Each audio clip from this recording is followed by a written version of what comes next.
What if the most dangerous thing in a high-pressure room is not the deadline, but the nervous system of the person running it?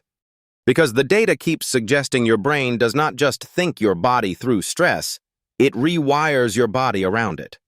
And if that is true, then the way we treat stress, performance, and even leadership is backwards. Let's get into the part most people never see. Wait, the mind can literally add muscle if you just visualize hard enough? That sounds fake until the data ruins your ego. And that already tells you something huge about how much the brain gets ignored. People treat the body like a taxi for the brain, and that is backward. The brain is the expensive part, and the schedule acts like it is disposable. What I cannot get over is executives dropping dead on the trading floor. And then everyone acts shocked, like stress was some cute personality trait. That cortisol story is nasty because it is not just feelings. It is blood, inflammation, heart strain, and that weird belly fat thing. The body basically tattles on your calendar. And the scary part is how normalized it becomes in high-pressure rooms. People say they are fine because they are still functioning. Brother, functioning is not the same as thriving. I like that idea of adaptive stress versus chronic stress. A spike makes sense, but living in the spike is the problem. Your nervous system is not supposed to be auditioning for a war film. What really got me was stress being contagious. Like you walk into a room and leave carrying somebody else's cortisol? That sounds mystical until you remember bodies are always leaking signals. And hierarchy makes it worse because the leader's state spreads downhill. So the CEO gets to panic in private while everybody else absorbs it. That is such a corporate scam. The eye contact stuff is where it gets weirdly practical. Looking into someone's left eye like you are trying to unlock a vault. I can already see people abusing that on dates. Imagine a guy just staring like, trust me, I read a podcast transcript. But I get the principle. Bonding is physiological, not just emotional. Touch, laughter, eye contact, all of it is basically chemistry. So your social life is secretly a hormone management plan. And that makes loneliness feel less abstract and more dangerous. Especially when people are sleeping alone, scrolling alone, eating alone. The sleep part hit me hardest because it sounds almost too simple. But the brain cleaning itself overnight is wild. A whole flushing system working through the night like a maintenance crew. 7 or 8 hours just to clear out junk from the brain. And people brag about getting by on 4 hours like they found a cheat code. That is not ambition, that is a loading screen. I also love the co-sleeping point because it reframes intimacy as biology. You are telling me a goodnight kiss can literally show up on a monitor. That is both romantic and annoyingly measurable. I still think people overstate what they can prove, but I am less dismissive now. And honestly, the intuition stuff is where the skepticism gets challenged. Because intuition is basically compressed experience you cannot fully explain, which is annoying for people who need a spreadsheet for every feeling. I respect that because I am that annoying person sometimes. But the gut-brain connection makes the phrase less poetic and more literal. Memories, patterns, warning signals, all embedded deeper than language. Which means some people call it a vibe because they do not have better words. The pandemic piece is probably the heaviest thread here. We acted like it was an interruption instead of a whole nervous system event. Kids, teenagers, parents, older people, everybody got shaped by it. And then we moved on way too fast. That lost connection piece feels bigger than most people admit. The nature bit also feels like an old truth we keep relearning. Trees, sky, birds, all of that does something to the system. Maybe safety is the hidden ingredient. If your brain can appreciate beauty, maybe it finally believes it is safe. So yes, your houseplant is not just decor, it is therapy. That's going to annoy a lot of minimalists. The most convincing part was the tribe logic around who you spend time with. Social contagion is real enough that your circle becomes your nervous system. If your friends normalize chaos, your body starts treating chaos like home. That is why boundaries are not just emotional, they are biological. And the biggest pattern here is that self-work is not isolated self-help. It spills into the room, into the house, into the team, into the culture. Which makes leadership way heavier than people pretend. I think that is why the stress conversation matters so much. It is not about being dramatic, it is about being accurate. Your body is basically the most honest employee you have. If you ignore it long enough, it will eventually file a complaint. And maybe the real takeaway is that resilience is built in tiny, repeated choices. Sleep, movement, touch, nature, honesty, better people. That sounds almost offensively unglamorous, which is probably why it works. We should leave it there before I start pretending I meditate properly. Episode 2 gets into the sharper stuff around purpose, loneliness, and what people call spiritual crisis. The annoying part is that the boring stuff is the whole game. Everyone wants a breakthrough, but the body wants a routine. And the wild bit is that stress is not just in your head, which is terrible news for people who like pretending they are fine. Because cortisol is not a vibe, it is a chemical event. And once it stays high, the whole system starts paying rent. Belly fat as a survival strategy is such a rude design choice. The body said, "We may die, but at least we will be stored." That is why leadership stress is not private. If the boss is flooded, the room feels it first. And people still think suppression is professionalism. It leaks whether you announce it or not. That is such a brutal sentence for a boardroom. But it explains why some teams just feel heavy. Not bad strategy, just bad nervous systems. The sleep piece is even more offensive to ambitious people. 8 hours sounds like a luxury until your brain stops working. You do not get a clean brain from a dirty sleep schedule. And the cleaning is real, not metaphorical. That glymphatic flush-out thing is insane. Your brain is literally clearing waste overnight, which makes sleep feel less optional and more like maintenance. The fact that people brag about sleeping 4 hours is actually funny. Cool, you are underrested and emotionally recyclable. Put that on a startup hoodie and watch investors faint. But the side sleeping thing is interesting too. It is such a tiny change, yet it supposedly helps that cleanup process. Humans will ignore therapy and then buy a special pillow. Honestly, that is the most believable part of the whole story. What I found more provocative was co-sleeping. Because now we are talking about bonding, not just comfort. And if that bond matters, separate rooms start looking expensive. Not morally expensive, biologically expensive. That is a very different argument. Especially when you say a kiss can spike resilience. A kiss before work and the body says, "Thank you, I can do this." Which is a much better productivity hack than most apps. But I like that it is not mystical in the fake way. It is physical, emotional, and measurable. That is what converts the skeptics, and still annoys the people who want everything to be either poetry or proof. The truth is that the two are probably closer than we admit. The intuition conversation goes there too. Men keep asking for the spreadsheet from the gut, which is such a male sentence, honestly. But intuition being stored pattern recognition makes a lot of sense. It is wisdom without the subtitles. You know something before you can explain it. And the gut is not a poetic decoration in that model.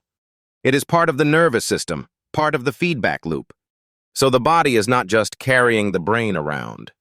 It is co-authoring the decision. That is inconvenient for people who think they are purely rational, which is most of us when we want to feel sophisticated. And then there is stress contagion, which feels almost unfair. You do not even have to say anything and the room changes. That is why emotionally chaotic leaders are such a problem. They are not just managing a mood, they are shaping an ecosystem. Ecosystem is a scary word for a bad manager. Suddenly, the office becomes an anxious swamp. And the crazy thing is, people normalize it. They think exhaustion is culture. And then they are shocked when the body starts screaming. The part about social contagion is also scary. You really do absorb the people around you. Not as magic, just as repeated exposure and pressure. Same with obesity, divorce, loneliness, all of it. Your circle is not just a vibe, it is a trajectory. That is why choose your tribe sounds annoying until it saves you. And then there is nature, which sounds soft until you look at the data. Birds, trees, light, smell, silence. Those are not luxuries if they stabilize the mind. They are regulation tools, which is hilarious because rich people buy them back as wellness. Congratulations, you discovered the forest you outsourced. But the deeper point is safety. If you can notice beauty, your nervous system probably feels safe enough. That is such a profound little test. And it makes purpose matter in a different way too. Not just what benefits me, but what keeps me useful to others. Because tribes did not carry dead weight forever. Contribution used to mean survival. That old wiring still sits underneath modern life, which is why loneliness feels so much bigger than a mood. It feels like a biological mismatch. And maybe that is the real crisis underneath the crisis. Not just stress, but disconnection. Not just overwork, but underbelonging. That one hurts because it sounds true. And true things are always such a nuisance. We should stop there before we pretend we are above our own nervous systems, which we are obviously not, despite all the confidence. Episode 2 gets into purpose, loneliness, and that bigger spiritual rupture. And whether modern life is making us forget how to be human, that brain-body split is such a fake modern luxury. We act like the brain pays rent and the body is just furniture. And then the body files a complaint with interest. That cortisol story is basically the body keeping receipts. The wild part is how leadership stress leaks into everyone else. That bank story is brutal because nobody laughed. Silence is such a loud workplace reaction. It means the room already knew the truth. And the belly fat piece is annoying because it sounds almost too convenient. Like your body is literally storing the stress narrative. Your abdomen becomes the office memo. That is a terrible place to archive paperwork. What I find interesting is how much of this is hidden in plain sight. Sleep gets treated like a lifestyle flex instead of a survival function. And then the glymphatic system comes in and just body slams the argument. Overnight brain cleaning is such a ridiculous phrase until it is real. 7 or 8 hours just to flush the junk out is not optional. So all these people bragging about 5 hours are basically bragging about being underwashed. Fully unbathed in neuroscience terms. The side sleeping thing is also funny because we all act like sleep has one correct shape. But the idea that body position affects the cleanup process is kind of humbling. The pillow being an actual strategy is peak adult problem solving. We have engineered foam to make us less stupid overnight. Co-sleeping is where it gets emotionally loaded for me. Because if oxytocin is doing that much work, sleeping apart is not neutral. People call it practical, but practical can be a very polished word for distance, especially when loneliness is already the background music. And that heart rate variability example with the kiss was bizarrely moving. A kiss producing measurable resilience is very rude to the skeptical mind. The body absolutely said, no, this is data. It makes intuition feel less mystical and more embodied. Like your nervous system knows before your language catches up. Though I still think some people hide behind intuition when they mean vibes. Not every hunch is a prophecy. Some are just impulsive self-importance. That was rude, but probably necessary. The useful version is pattern recognition you cannot fully explain yet, which is exactly why experience matters so much. And that leads straight into neuroplasticity, which is the real gift. The idea that the brain keeps changing if you challenge it enough is huge. It means adulthood is not a sentence, it is a training ground. Finally, a reason to stop acting like our personalities are fossilized. Though most people do live like change is for other people. Learning a language, taking different routes, doing harder things, that actually rewires you. And it spills over into emotional regulation too, not just skill. So yes, Portuguese is not just a romantic hobby, it is brain resistance training. That is an extremely expensive excuse and I respect it. What I love is how all these ideas circle back to safety. Nature, beauty, touch, sleep, tribe, all of it says I am held. And if you are held, your brain stops screaming all day. That is probably why the pandemic felt so destabilizing. We lost touch, routine, nature, and future planning all at once. And then everybody pretended the damage would just evaporate. That is very human and very stupid. The idea of a spiritual crisis feels less dramatic when you list the losses. Purpose, though, is the part that really hits me. Doing something that helps someone else without feeding your ego is rare. Which is why it feels almost revolutionary now. It used to be the most normal thing in the world. Your tribe was your life, not your brand. The ancestors were not optimizing for personal growth content. They were trying not to die, which is a decent framework. The social contagion point is where this gets slightly terrifying. Because it means your environment is not background, it is biology. So if everyone around you is anxious, absent, or cynical, good luck. You are not just fighting your own habits anymore. You are fighting a mood field. That sounds mystical, but it is also kind of accurate. Which is why choosing your people matters so much. Not because imperfect people are bad, but because repeated energy shapes you. You become what you repeatedly survive around. That is the whole episode for me, honestly. The body keeps score, but it also keeps love. which is a much nicer sentence than the first one. And the scary part is both are always running. So maybe the work is learning what kind of signals we live inside. Because once you see that, you cannot really unsee it. Which is annoying because ignorance was much more convenient. That is the problem with good science. It ruins comfortable nonsense. All right, let's leave it there before we pretend we are monks. We are not monks. We are just slightly more self-aware now. Next episode is where this gets wider, lonelier, and probably stranger. We go into purpose, disconnection, and what modern life broke in us. Wait, the body is basically tattling on your life choices? That is such an annoying concept because it sounds true. And the scary part is, it is not just mood, it is heart, skin, gut, everything. Right, like stress is not some poetic fog, it is chemistry. The body really said, nice try, here is cortisol. And cortisol is not subtle at all, it just leaks everywhere like bad plumbing. That is why the high-performing people get hit so hard, because they keep pretending they are fine. I do love how the people with the biggest egos often have the worst sleep. The universe is obsessed with humiliation. But this thing about stress being contagious, that is the part that gets me. Because now it is not just my stress, it is my stress infecting the room. That is a horrible thought if you are a manager. Imagine ruining the whole floor with your bad mood and your calendar. But that tracks with rooms where one person walks in and everyone gets quieter. People think they are hiding it, but their body is broadcasting it anyway. Which is terrifying because corporate culture loves pretending bodies do not exist. They act like everyone is just a floating brain in a blazer. And then you get the belly fat thing, which honestly feels rude. Like stress was not enough, it also chooses your waistline. But that is the point, right? The body stores for survival. So if you are always in threat mode, your body keeps preparing for famine, which means people keep dieting the symptom and never touch the cause. That is the part leaders hate, because it puts responsibility back on them. You cannot just be a loud, stressed-out genius and call it strategy. Apparently you can, but only until the HRV monitor shows up. That sleep piece is almost more radical than the stress piece to me. Because everyone agrees sleep matters, then immediately negotiates with it. People treat sleep like a luxury hotel amenity. But if the brain is cleaning itself overnight, then sleep is maintenance, not pampering. The whole glymphatic system idea is wild, like the brain has a washing machine. And it takes 7 or 8 hours, not a heroic nap and a coffee. Unfortunately, the mitochondria did not approve the hustle culture memo. I also love the side sleeping thing because even sleep has a posture argument. The pillow industry just heard this and stood up straighter.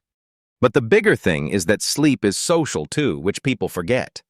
The idea that co-sleeping can be regulating makes a lot of sense. Though modern life keeps inventing reasons to separate people who are supposed to be close. And then everyone wonders why they feel less held. The oxytocin stuff is fascinating because it is not dramatic, it is tiny. A hug, eye contact, laughing together, and suddenly your whole system changes. So basically, the emotional operating system is allergic to distance. And yet we built cities, apps, and workplaces around distance. I keep thinking about that eye contact thing because it sounds almost embarrassingly simple. But simple is not the same as trivial. Also, looking into someone's left eye like it is a dating hack is hilarious. That is the least romantic instruction ever, and somehow also the most romantic. What I liked is that she did not make it mystical. She made it relational. The body is reading signals all the time, even when the mind is busy making speeches. Which is why people are so bad at fooling each other for long. Your face and your bloodstream are terrible liars. Then intuition comes in, and that is where I think a lot of people get uncomfortable. Because if intuition is real, then not everything important is fully explainable. Which is a menace to people who need a spreadsheet for their feelings. But I do think men often need more proof before they trust the hunch.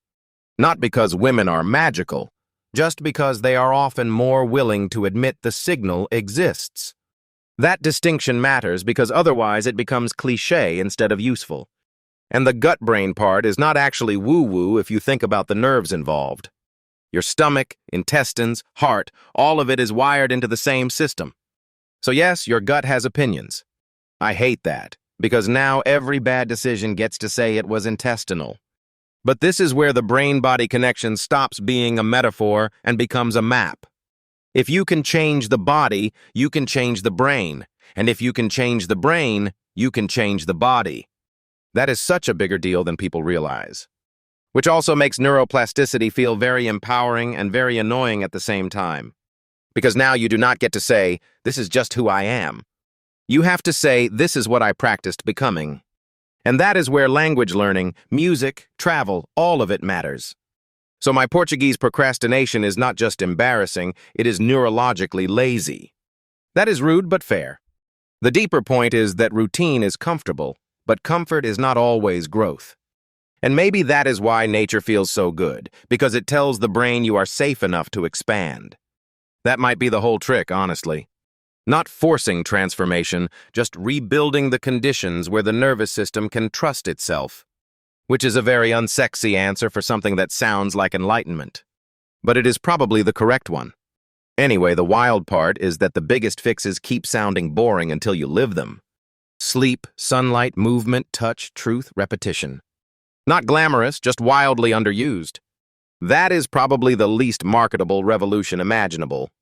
But maybe the one people actually need. All right, that is enough wisdom before we start pretending we are monks again. Next time we go even wider, because modern life is not just stressful, it is oddly lonely. We are getting into purpose, disconnection, and what we broke without noticing. Episode 2 is where this stops being personal wellness and becomes a civilization question. The wildest part is that stress is not just a feeling, it is chemistry. And most people are walking around like their body is just a taxi for their brain. Which is such a brutal way to live, by the way. If cortisol stays high, the body starts paying the bill. That belly fat conversation was nasty because it is not just calories. It is the body going, fine, I will store the stress here. And then people blame themselves for not being disciplined enough. That bank story was crazy because the leadership stress was basically leaking downhill. The CEO is stressed, and suddenly the whole floor is metabolically involved. That is not management, that is biochemical weather. What got me is that even the room has a vibe before anyone says anything. You feel it first, then you explain it later. And I do love that she did not let them hide behind I am not showing stress. Your nervous system already told on you. The body is a terrible liar, man. But the sleep piece feels even bigger to me. Because if the brain cleans itself overnight, then sleep is maintenance, not luxury. That glymphatic system thing is insane, like the brain has its own night crew. And you people are out here trying to negotiate with 4 hours. 4 hours is not ambition, that is just bad strategy. The 7 to 8 hours to clear out the junk is the part that lands hard. It makes sleep feel less like rest and more like survival. And maybe why couples sleeping together matters so much. I used to think sleep divorce was just logistics, but now I am not so sure. If touch and proximity are regulating people all day, then night is not neutral. Basically, your partner is a nervous system accessory. That is romantic in the most scientific way possible. The heart rate variability anecdote was the most convincing part for me. A kiss literally shifted her resilience reading. That is not just cute, that is data. And I know science people get twitchy when intimacy starts sounding mystical. But sometimes the body is doing poetry before the lab catches up. The intuition part hits the same way. She basically said intuition is stored experience you are not conscious of yet. That makes gut feeling sound less magical and more embodied. Which is annoying because it is way harder to dismiss now. I still think some people use intuition as an excuse to be sloppy, though. But good intuition probably looks like compressed pattern recognition. And then there is the tribal piece, which is where it gets uncomfortable. Because stress, obesity, even attitudes can spread through social circles. You do not just choose habits, you inherit atmospheres. That is why choosing your people is not self-help fluff. It is literally neuroplasticity by association. Which sounds like a fancy way of saying your friends matter, but they really do. And the whole nature, purpose, beauty thing ties it together nicely. The brain wants signals that say you are safe enough to create. That is why the revolution is not some giant invention. It is going back to the stuff humans were built around in the first place. Sleep, touch, nature, purpose, and fewer idiots in your inner circle. Honestly, a very elegant life plan. All right, let us leave it there before we start prescribing tree time as medicine. Episode 2 gets messier. because once you fix the body, you still have to fix the world around it. We are getting into loneliness, purpose, and what modern life quietly stole from us.